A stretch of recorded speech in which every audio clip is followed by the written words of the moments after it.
Hello, everybody. My name is Taharan, and today I'm here with a legend of a person. We happened to meet by pure coincidence while I was at work, and I heard her story, and I just knew I had to get it on video camera.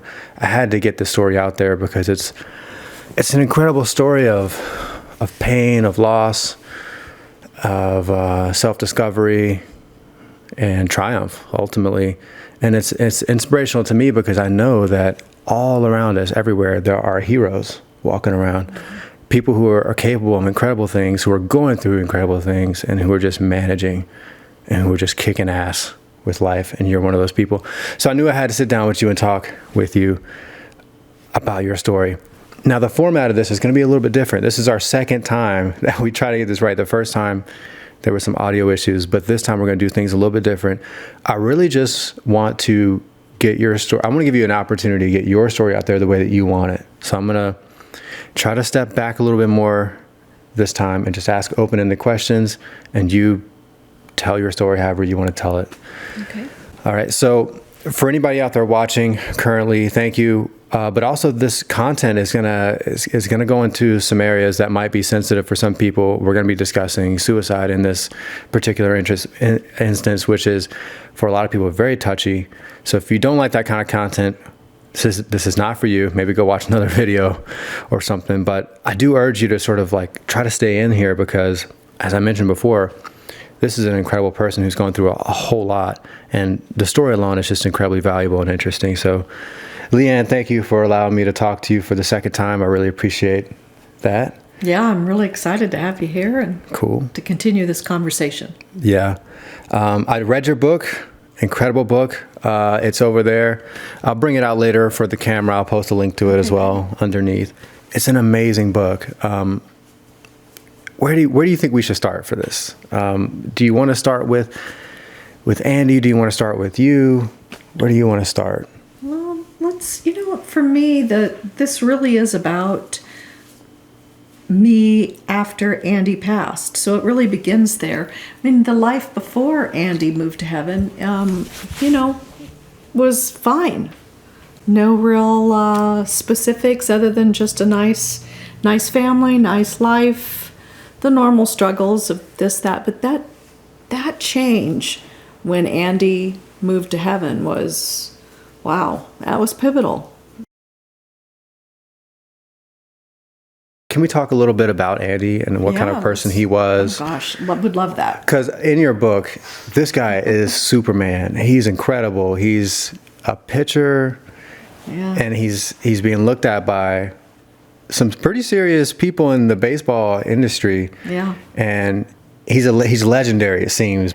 So could you just talk about Andy a little bit? It's funny. I mean, literally, I hope that you can see the minute anybody says his name, I start to smile. So that is an interesting thing to occur after you've lost a child. Mm-hmm. I don't think you see a lot of people when you bring up their child, if they've passed, that they instantly smile. I do that with Andy.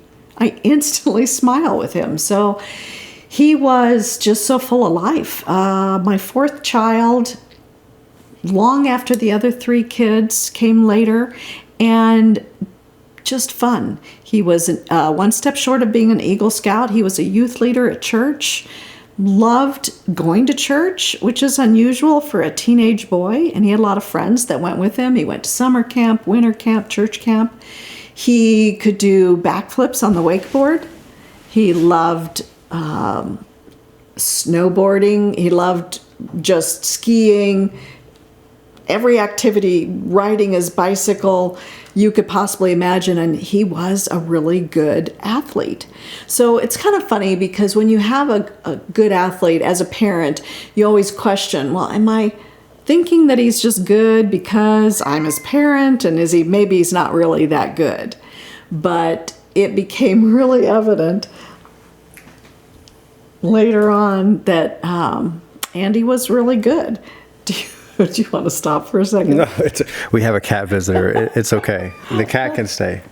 Well, and it's funny because I think it's interesting that the cat has showed up because Andy's favorite was a cat named Wiley. Okay. And Wiley looks just like this cat. And Andy would watch cat videos all the time. Wow. So I always think that Andy sent Mac to me.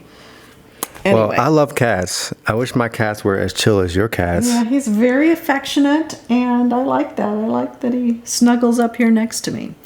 So, Andy started playing baseball when he was 5 years old. My husband coached his team, and he was fun. He had a good time. But then as he started to develop, but really by the time he was 10, it was obvious that he could pitch. Mm-hmm. And he was a left-handed pitcher. And he was also a hitter. And he was a switch hitter, so he could do both. Right-handed, left-handed. Those are unusual talents. But then as he got into high school, he was playing travel ball. I'm sorry, you guys. It's okay. He was playing travel ball, so we played baseball. I say we, too, because it's a group sport between the parents and the kid. Travel ball year-round. And he was on multiple teams, school teams, club teams. We played in California, all over the place. And then he was so good that he ended up with a pitching coach who was the Kansas City Royals pitching coach. He played for the Kansas City Royals. And then he had a hitting coach who was a hitting coach for the Colorado Rockies. Wow. So those guys don't waste their time on people that don't have talent. So that's when, as a parent, you begin to go, wow, okay, maybe my kid is really good. Yeah. What was even more interesting about Andy is that he wasn't just good, he loved it. I have a saved voicemail from him that he left me 6 months before he passed. So he's 16 years old and leaves me this long voicemail. I'm not sure how many 16-year-old boys call their mom and leave them a long voicemail, but he did. And to sum it up, it just says, I was just talking to one of my coaches, and I just want to do every flippin' thing I can do to go pro. I just want to eat, sleep, and breathe baseball. I love it. And he just kind of goes on with that thought process, and then he says, okay, just thought I'd let you know. Adios. Love ya. Wow. So that told me that, first of all, we weren't making this kid do anything he didn't want to do. Mm-hmm. We weren't pushing him to do something. He loved it. He just loved life. He loved everything he was doing. That was enjoyable as a parent. Mm-hmm. He was a good student, and he had lots and lots of friends. His nickname was Sunshine because that's really what he brought to the table every day, to his friends, to class, to the baseball field. He was that kid at school that would do backflips in the hallway or bring his Mountain Dew to class, that was annoying to some teachers. Some teachers didn't find his humorous personality so fun. But that didn't deter him. So the first chapter of the book, if I remember correctly, you talk about having a feeling after giving a call. So you call Andy, he doesn't pick up, and then all of a sudden you have a feeling, a bad feeling. You're like, okay, something's wrong. But then some time passes and it sort of becomes a panic. Mm-hmm. And the next thing you know, you're rushing home. Do you have any understanding of what that might have been? Yeah, definitely. Like you said, I do believe it's divine nudging, whatever you want to call it. In the last 11 years since Andy passed, I have felt more and more of those, and I think it's just an awareness, an awakening, if you want to call it, to where we're all given those opportunities, the information from across the veil on the other side. We just are not generally very receptive to it because we're busy, and I think we tune those other frequencies out. And in that moment, for that brief moment, I tuned in.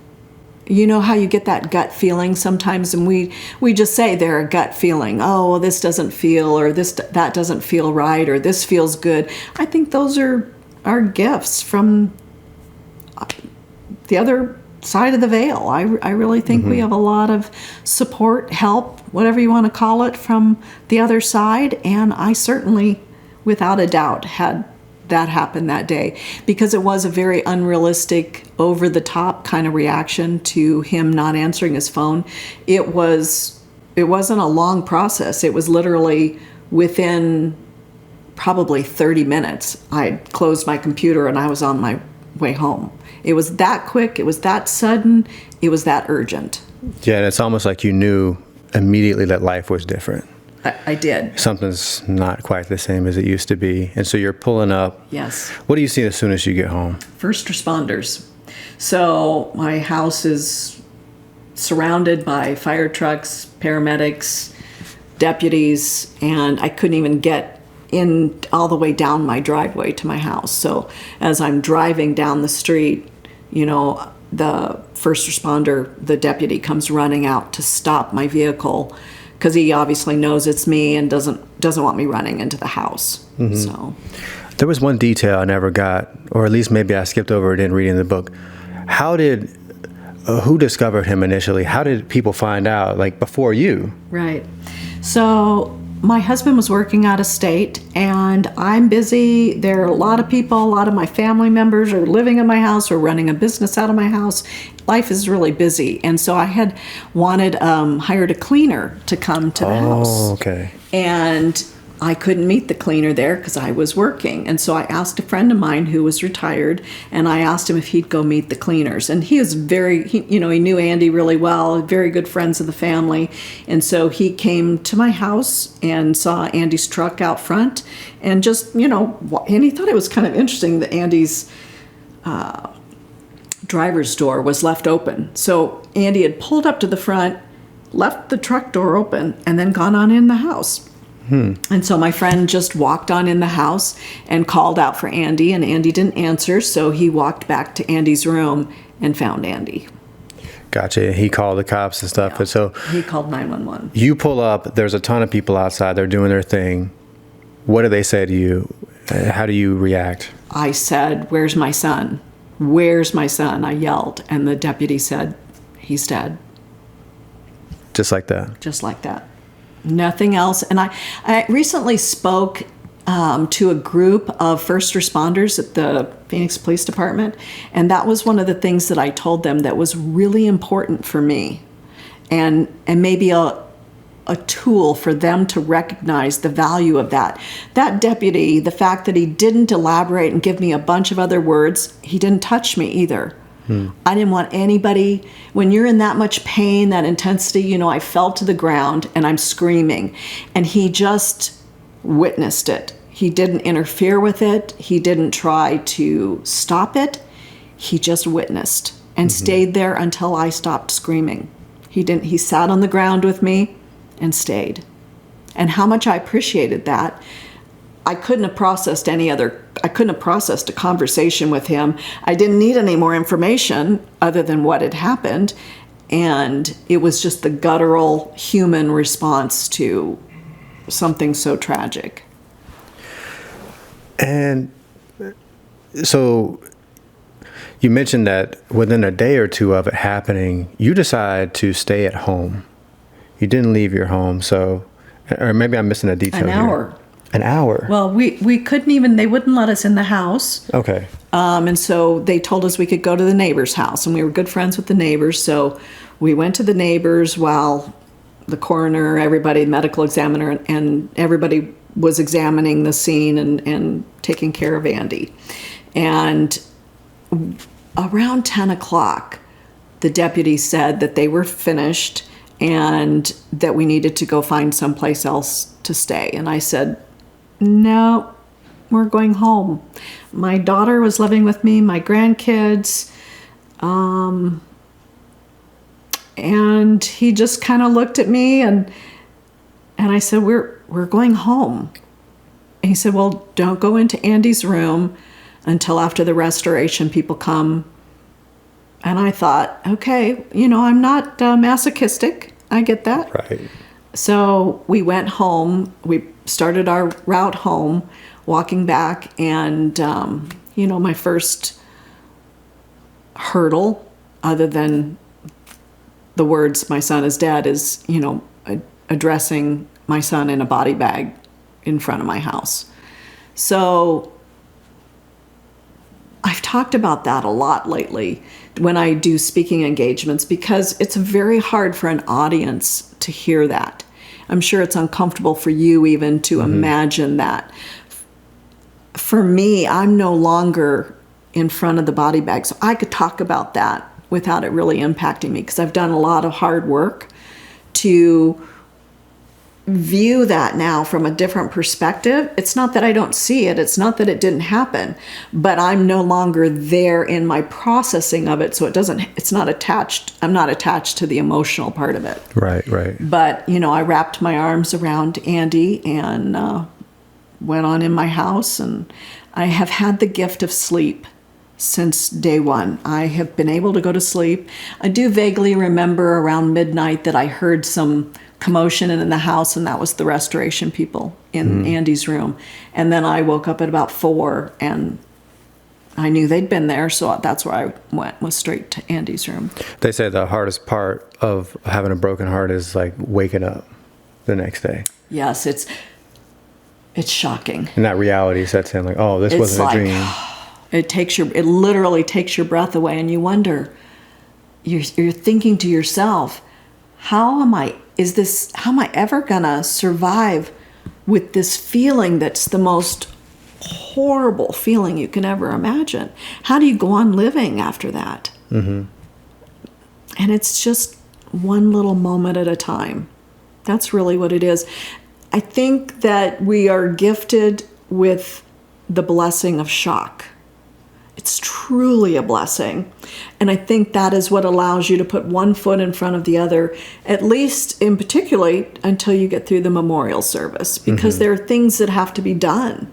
And those require your participation, your involvement, and for you to be able to do that, I think it must be because you're in shock. And it's not like you're not still displaying emotions, because I was, but I still was able to function. Yeah, I was thinking about this because my grandpa committed suicide last year.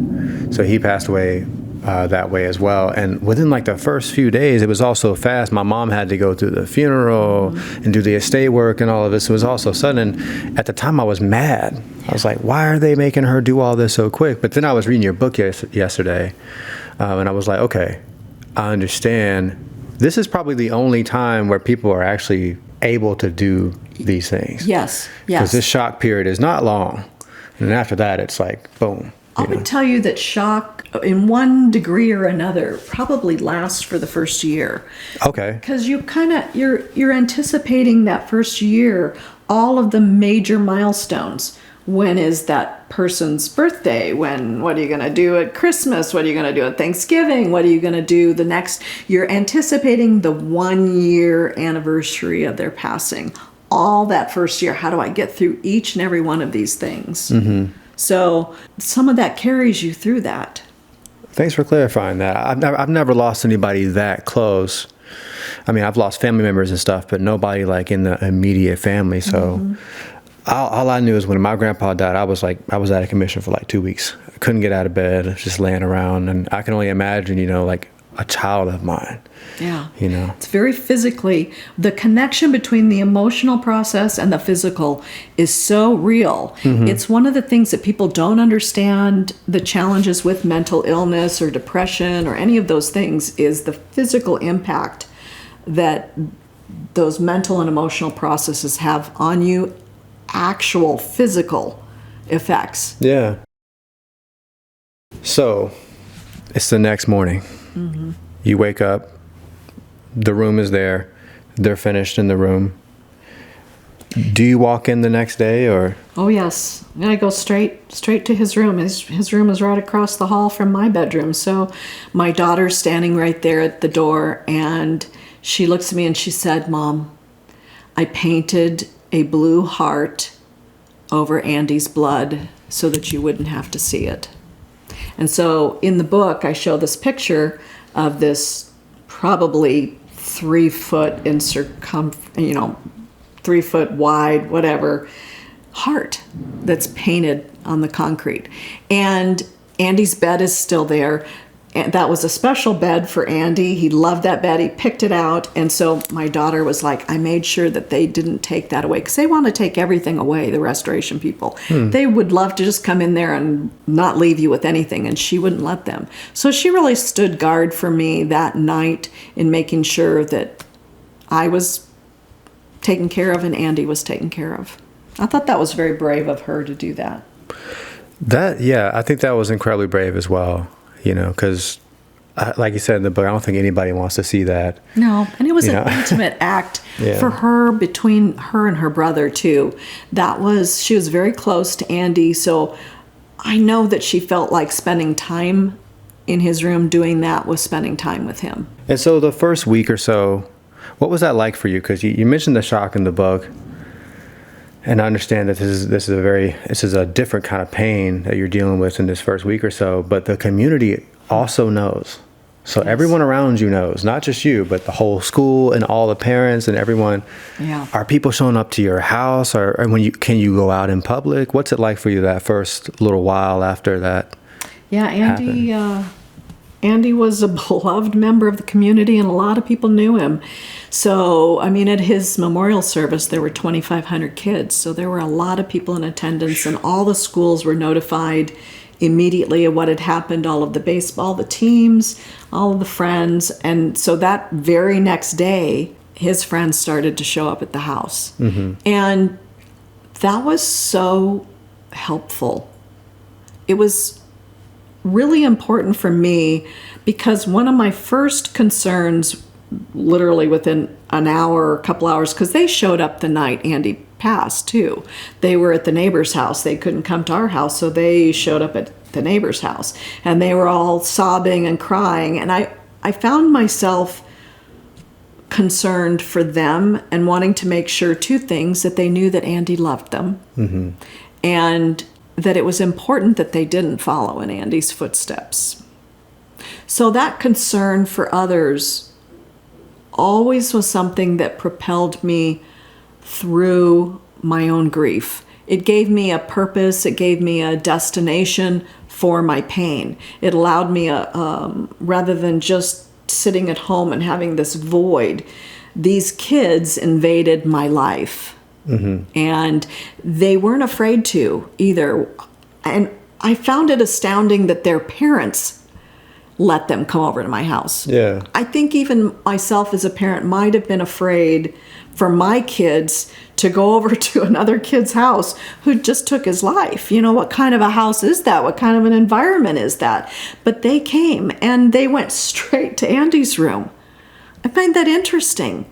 They went to his closet. They were feeling his clothes and touching them. They were opening his drawers and going through and seeing what they could find and seeing if there were mementos and things that reflected their relationship with him there. And they just stayed. Some of them ended up just spending the night. But we found ourselves that first week just holding each other through this journey. We'd sit out around the fireplace outside and we all told stories about Andy, and that seemed to help all of us. At that time when all this is happening, what did you think it was? What did you think was the reason for this?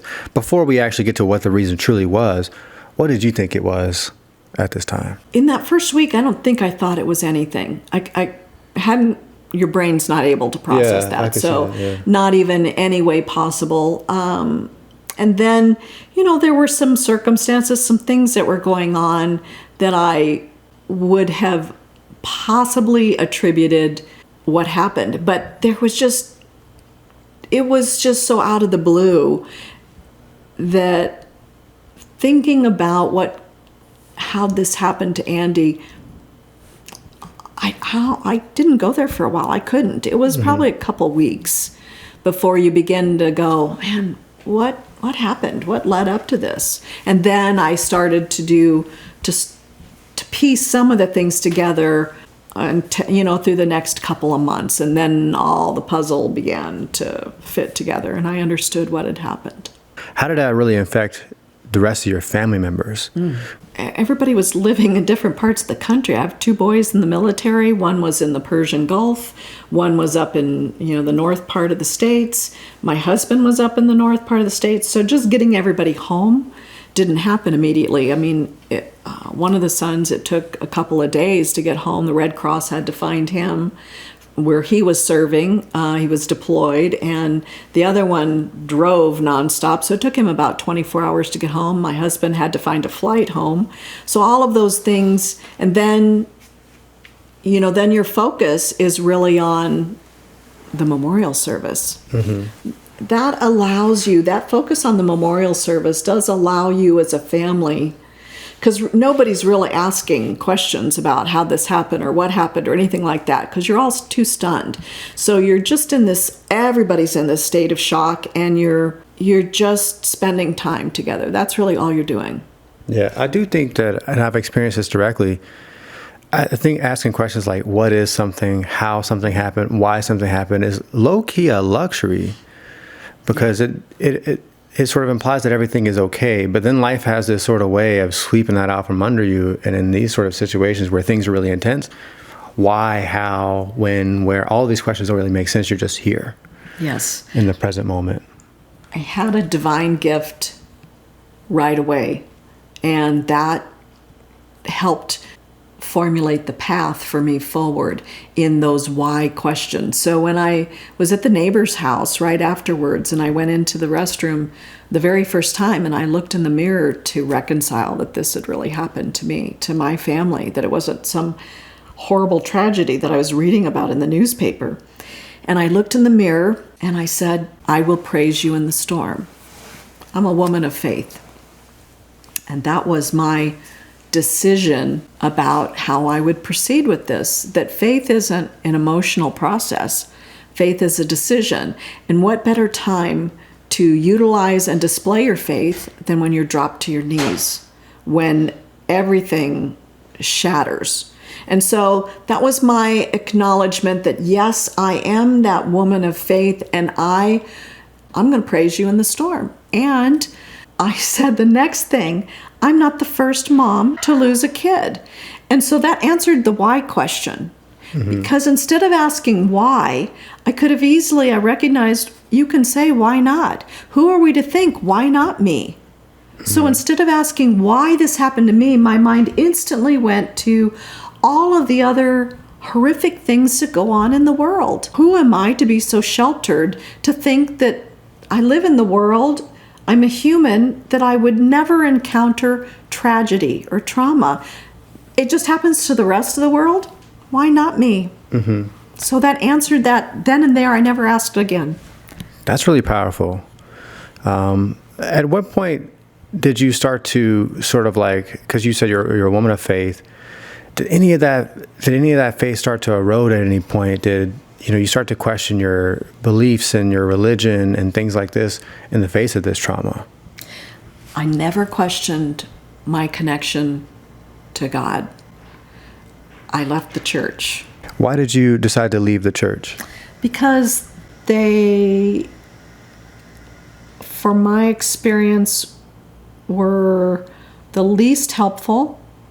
They want to throw you out just little sayings that they've been taught. We've all been taught. Oh, time will heal. It'll get better. Your son's in a better place.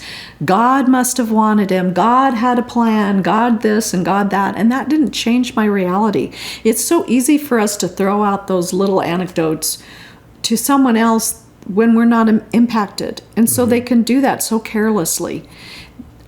Honestly, I'm sure that everybody means well, but it's just a lack, it's an ignorance, it's a lack of education, it's a lack of compassion, it's a lack of depth. And frankly, the church doesn't know how to answer these questions, and therein lies the problem. I had no issues with my faith. I didn't think that I was being punished. I didn't think Andy was being punished. I didn't think this was something evil. Never.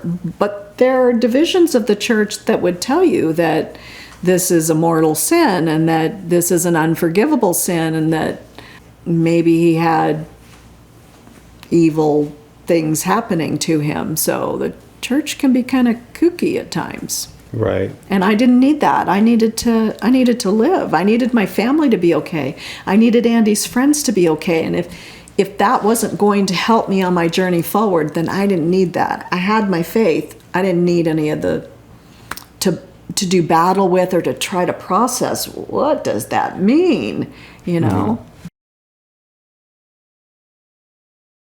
So in the book, you mentioned that you, at some point, started to look just for all sort of alternative things to sort of try to I guess, make peace with this? Or you mentioned at one point that you wanted to speak with Andy so badly that you went to visit a medium, and that experience changed your life. Would you mind telling me about that experience? What was it like to meet that person and how that all went down? I would still tell you that I would label myself as a Christian. And so as a Christian, I knew about heaven.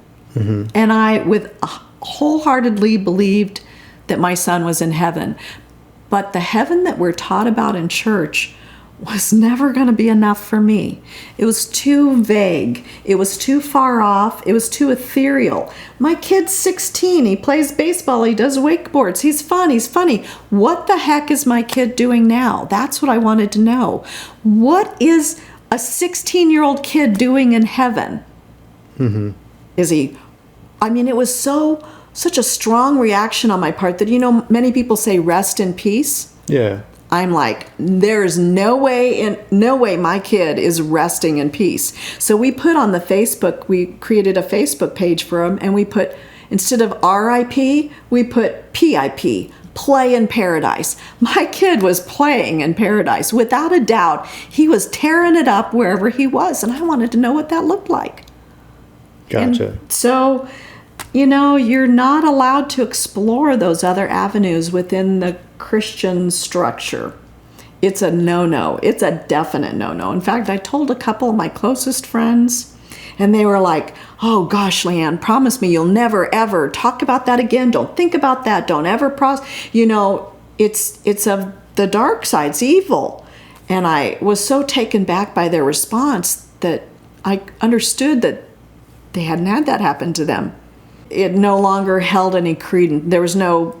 That wasn't enough for me. So I kept getting these messages from some of my friends, and they were like, you need to go see this amazing lady in Carefree.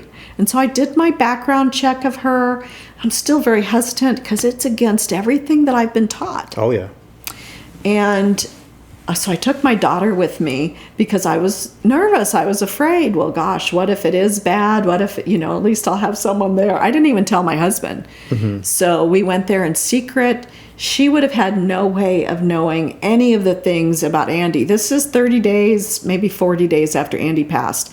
I didn't even know what had happened to him. So I didn't understand some of the reasoning for what happened, why he died by suicide. And when we went to see her, she was just super normal human being. And that was her background too. Without a doubt, when I left that session, I knew that I had talked to Andy. There were two things that were said in that session, and I have the session recorded. It's pretty awesome. But Andy said, "Mom, my blood was poisoned." And I didn't understand that at the time. I didn't know what that meant. I didn't know, even then, I didn't know. And then he said at the end of the session, he said, my mom's going to be fine. She's tough as nails.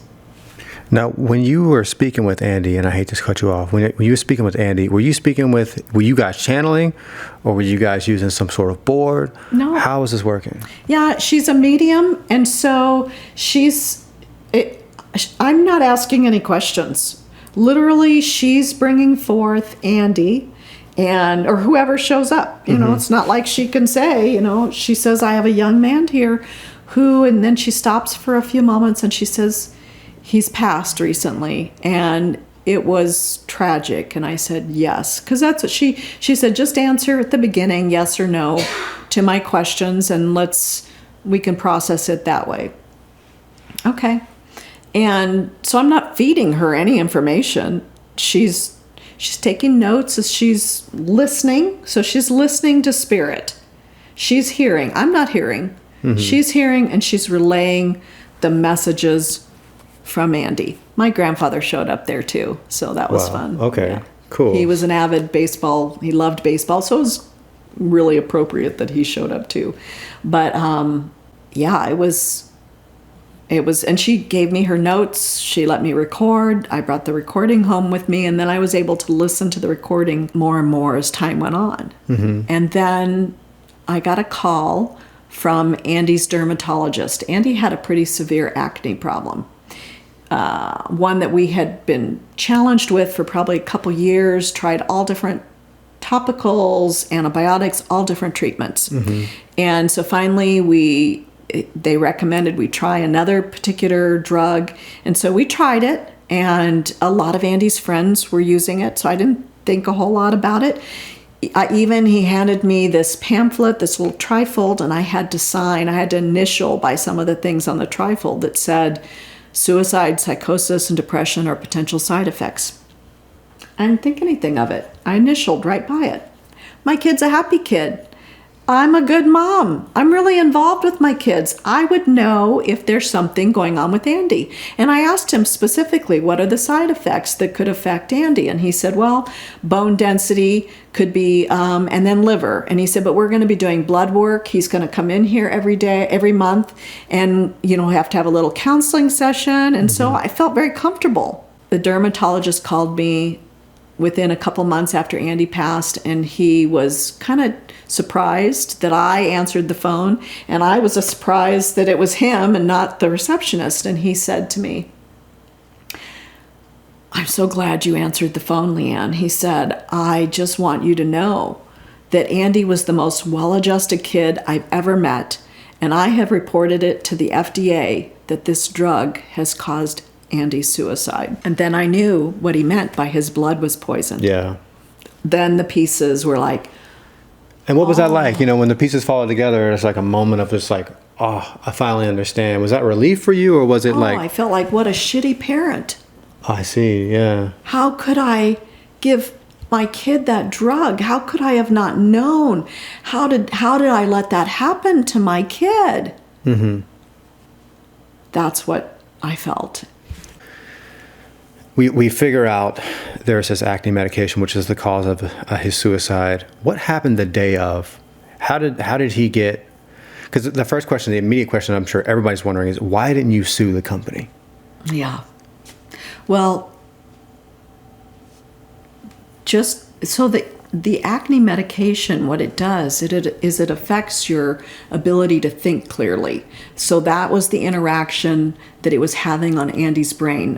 A young person's brain isn't fully developed till they're about 30. For a woman about 25.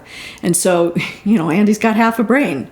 And that means he's subject to all kinds of other interactions and doesn't know how to process. So we look at a typical teenager and we call it teenage angst. So how they process breakups or bad grades, and they think it's the end of the world because they can't see past right here. It's limited vision, it's limited experience, and it's limited knowledge. They're just not capable of processing a whole lot in a long-term ability. So Andy had other things going on in his life. He had a breakup, he had a difficulty with a teacher who was failing him, which was going to affect his eligibility for baseball, and she was bullying him. We don't oftentimes think of teachers as bullying, but it was evident at the beginning of that school year in August, right after he started school. Now, Andy passed in December, so between August and December, I'm doing everything I can to try to get him out of this class. I'm talking to, the teacher. We're emailing back and forth. The dean of students, the vice principal, anybody, the counselor, anybody I can talk to.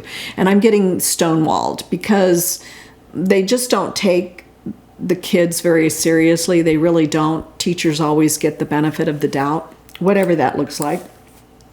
So, this teacher didn't like Andy's funny disposition. It was a clash. It was a personality clash. So what he was doing, he was not failing. It was her personal... he's enjoying life too much. Yeah, she didn't like that because he was doing fine in all of his other classes. Right. So I've had teachers like that, so I get it. Yeah. And for a kid, first of all, the breakup was devastating. And then this teacher, the ongoing aggravation of it. And that morning, in second hour, he got notice that he was going to fail. So this is right before, this is, December 11th. This is right before Christmas break. And everything's on the line in his mind as far as baseball goes. For him, that baseball was the world, just like that voicemail. He wants to eat, sleep, and breathe baseball, which is what caused the breakup. Not because he didn't love the young woman, but because he loved playing baseball. So he didn't know how to juggle all the things. He's Right. a young man. He doesn't know how to, a lot of us as adults don't know how to do that. So he walked out of that class, and the school was a closed campus. He should never have been able to leave school. Nobody called me. He didn't have permission. And had I known that he left two things in the middle of school at second hour at 9 o'clock in the morning, had I known then, it was 5 hours before he took his life. 5 hours, that window of opportunity. If I knew my kid left school, which he never did, he never left school, I would have had time to intervene. I would have been like, what's going on? And maybe I could have made a difference. And did he drive to school? Or He did. Okay, so he drove. So he got okay. in his truck and drove home. Wow. And no one stopped him? No one said, hey, what are you No one doing? stopped him. And, in fact, he followed... I don't remember, I wrote that in the book about the video that he watched. He watched a video moments before he took his life. The deputy told me that because they confiscated all the his computer and everything. And when I was able to go back and pick up the computer, when the deputy called me, he said, I just want you to know that in looking at Andy's history on his computer, he watched this music video moments before he took his life. And he had watched it before. So I went home, watched the music video. Wildly popular rap artist. Everybody knows this person.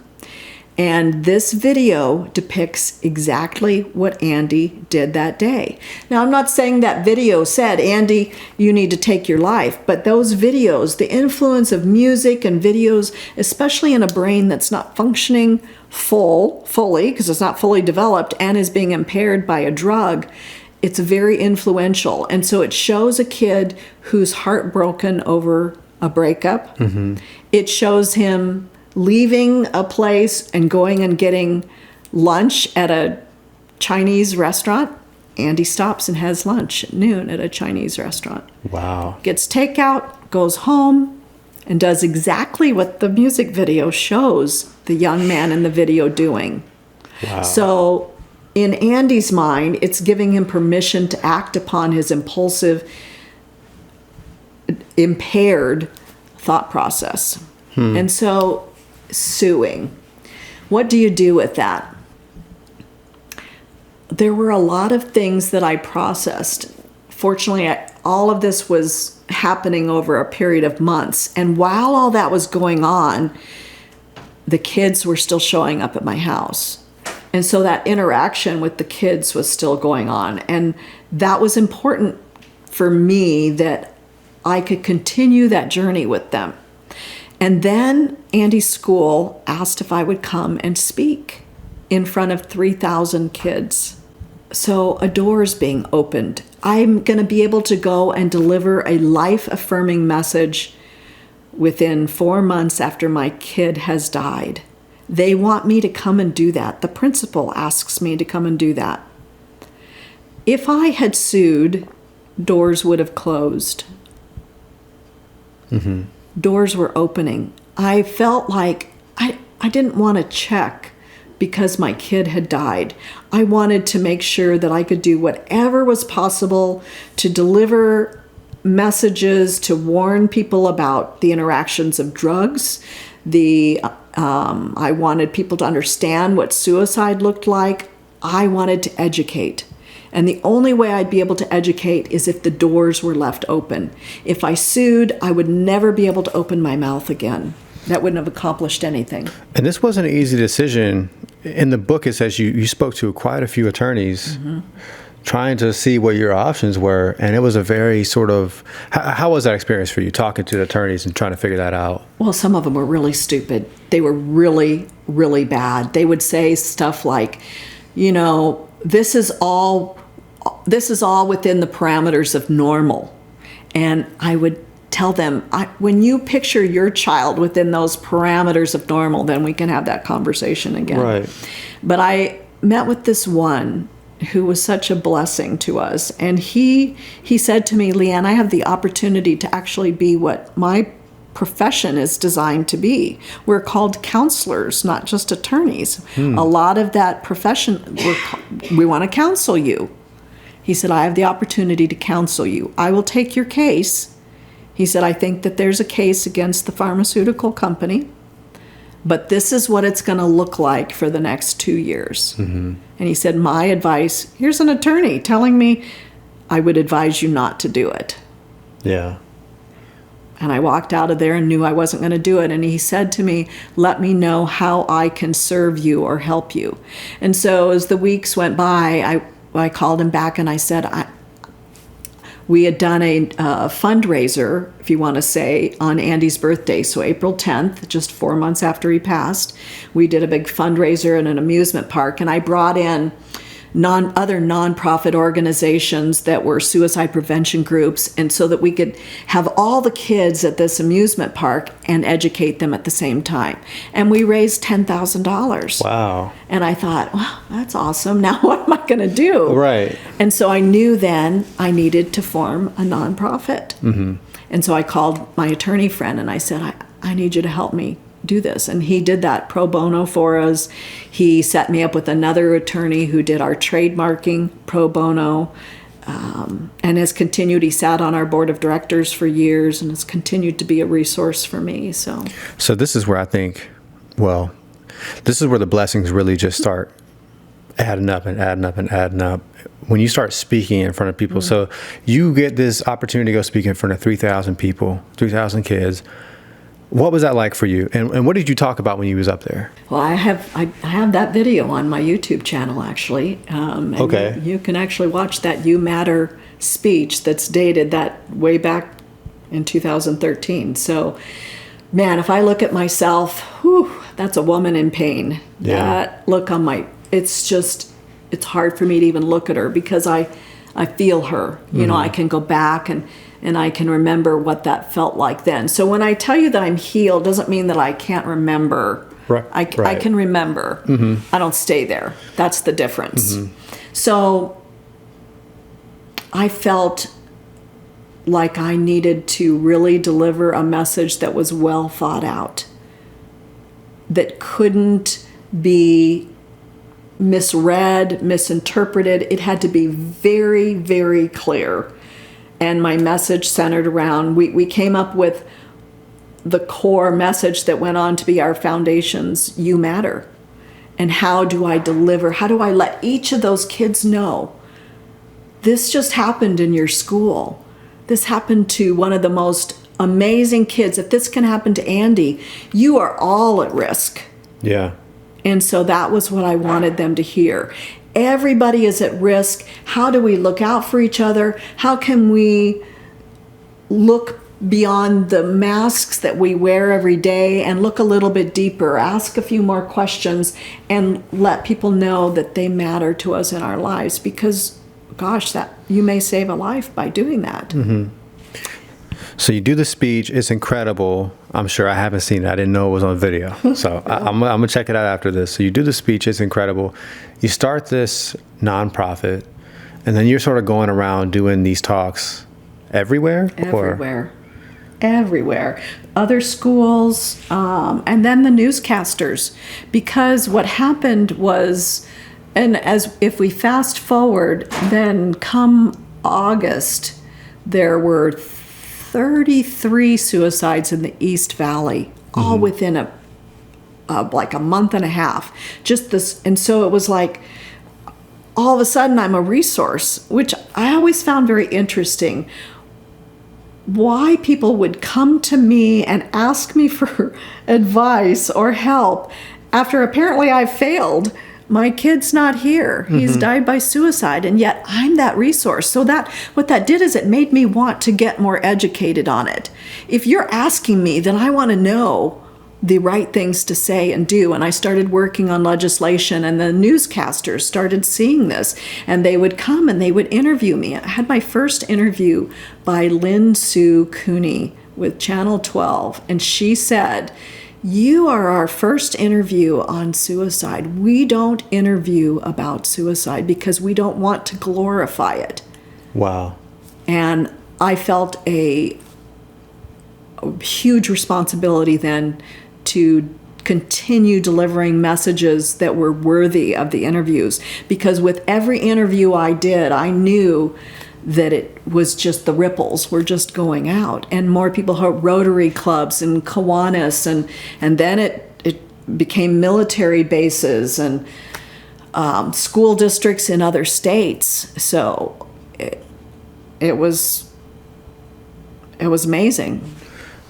So here's where I'm thinking, like, you probably saved so many lives, you probably have no idea, just from your talks, the things that you said online, the things you said in person.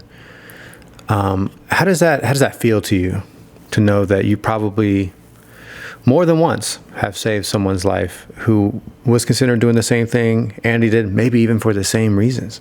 Yeah. Well, it's a strange thing.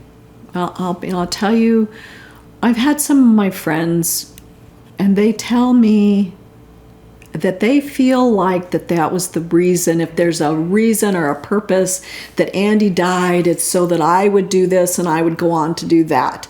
And I reject that. Okay. I don't believe that. Mm-hmm. I don't believe that that Andy did that on purpose, and that this was planned, and that this is my purpose now. I made that choice. And I made that choice because, first of all, I loved my other children, and they deserved a whole mom. Mm-hmm. And I loved Andy's friends. And I never wanted Andy to be forgotten. How do I want him to be remembered? Do I want him to be remembered by how he died or by how he lived? Mm-hmm. The how he lived part was 100% up to me then. Because everybody could have remembered how he died. They're going to remember how he lived through me and how I live and the message I deliver. And so I always feel a responsibility. People are watching me. I want to show them the sunshine. What would you say to parents today? You know, because you've done a lot of talks, you talked about it a lot. What message do you have for parents out there who may be watching this, who have children, who are going through a lot, who they might not even know some of the stuff they're going through? You know, what would you say to these parents to maybe help them connect with their children and to prevent an unnecessary tragedy? Often there's a myth in our society still that if you talk about suicide, you're going to put the thought in someone's head, and you might make them act on it. Mm-hmm. And that's just not true. I mean, the suicide rate is as low as 10 years old. There's several instances of 10-year-olds, so it's just gotten lower and lower in terms of age, and also in our elderly society because of the isolation and the loneliness and all of that, or medical conditions. I tell people, you have to talk about it. You have to ask the questions, and ask with your kids on a side-by-side level instead of like direct, because kids don't generally listen and address really one-on-one like this, eye to eye, but they'll talk to you if you're playing a game with them. Or like for my grandson, he'll talk to me when he's in the back seat of my truck. Now, if he were sitting next to me, he wouldn't, but in the back seat, he's Mr. Chatty. And so he'll talk, and he opens up, and we can talk about anything. Mm-hmm. So talking to your kids, super important. Talking to anybody. Talk to your adult friends and ask them how they're doing, and be willing to. So I was having an emotional moment the other day, and one of my friends wanted immediately to comfort me and tell me it's going to be all right, or to distract me from that emotion. And I stopped him. I said, don't do that. Allow me to have that emotional process. Allow me to be sad. Mm-hmm. You don't need to fix it. You don't need to cover it. You don't need to comfort me. I just need to be able to have it. Right. And you need to be able to witness it. So that's uncomfortable for most people, is to witness anybody else's emotional process. We are not good at that as human beings. I'm not good at it. I'm getting there, but It's hot. It's uncomfortable. It makes us squirmy. yeah, it does. What do? You don't have to do anything. You just have to witness. That's what that deputy did for me. Yeah, yeah. And I think that's amazing because when you go to somewhere like therapy, a lot of the times that's kind of what's just happening. Yeah. You know, someone's just sitting across from you. Yeah. They're just like, oh, okay, cool. And you're like, oh, so I'm not crazy? No, you're not crazy. You're just having some emotions. You need to process them. Yeah, because they don't jump in the pit with you. Right. And so yeah. many times our family members or our friends they crawl down into the well, the deep well with us, and we're like, don't come down here with me. I don't need anybody else sad. Yeah. I need you to be able to pull me out. Right, You know, right. don't do that. So I read your book. I thought it was incredible. And I think your story is incredible, and the things that you're doing, the impact that you've made. Are you planning on writing another book? Are you planning on what's next for you in your foundation? If you're going to continue that, or what do you think's next for you? I actually, last year, I got certified as a grief educator. And it was interesting to me that as soon as I got that certification, I knew that wasn't what I wanted to pursue. I don't want to talk about grief. I don't want to teach people about grief. I don't want to help you through your grief process. That's really someone else. That isn't my skill set. I do recognize what is my skill set and what's not. I am a hope maker. I'm one that put me on the stage and let me inspire you. Let me tell you there's more to what you're going through right now, that you will get through it. Let me be the embodiment, physical presence of hope for you so that you will remember our encounter. And when you may not be able to process it right now, but in 2 years when you're at you'll remember, I met her, and I'll give you hope. So that book will be more about that. My husband passed. It'll be 4 years coming up May 24th. So he passed on the night of our 40th anniversary. And that has changed me as much as losing Andy did. Wow. Maybe even more so, because I didn't lose